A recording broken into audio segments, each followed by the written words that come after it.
Poetry with no offence is the biggest therapy, और उस therapy का जो सबसे बेस्ट टॉपिक है वो लिखने की कोशिश की है, शायद आप लोगों को अच्छा लगे। हर जख्म की दवा हो तुम माँ, हर जख्म की दवा हो तुम माँ, हर मुश्किल में दुआ हो तुम माँ। बेशक बेशक अब मैं लोगों के लिए तो बड़ा हो गया हूँ, पर आज भी मुझे अपने आंचल में छिपा मेरा बचपन लौटा देती हो तुम माँ।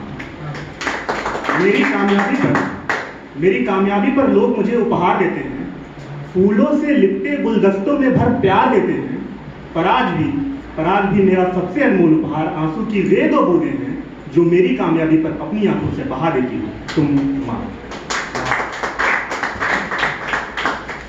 मैं जब कभी बहुत टूटा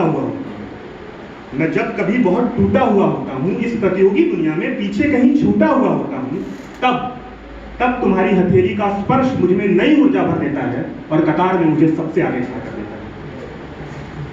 मैं ईश्वर को तो नहीं जानता, पर उसके होने का एहसास कराती हो तुम माँ। मुझे भरपेट खिला मेरी लंबी उम्र के लिए उपवास कर जाती हो तुम माँ। कभी कभी मैं ये सोचता हूँ कि माँ क्या होती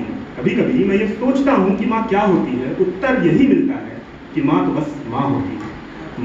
माँ घनघोर काली कोठरी में रोशनदान से आती हुई सूरज की किरण है। माँ धूप से तपते रेगिस्तान में भटके मुसाफिर के लिए जल की बूंद है।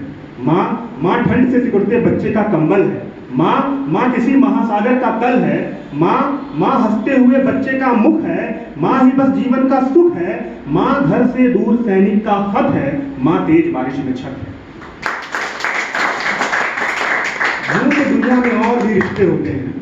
यूं तो दुनिया में और भी रिश्ते होते हैं, पर सब धरा में स्वार्थ के ही बीज बोते हैं।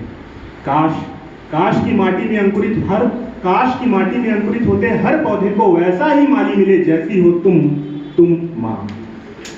अरे जो माँ को बोझ समझते हैं वो खुद एक बोझ है। माँ तो ईश्वर का दिया वो वरदान है जो सबसे खूबसूरत है, और हम माँ की नहीं, माँ हमारी जरूरत है।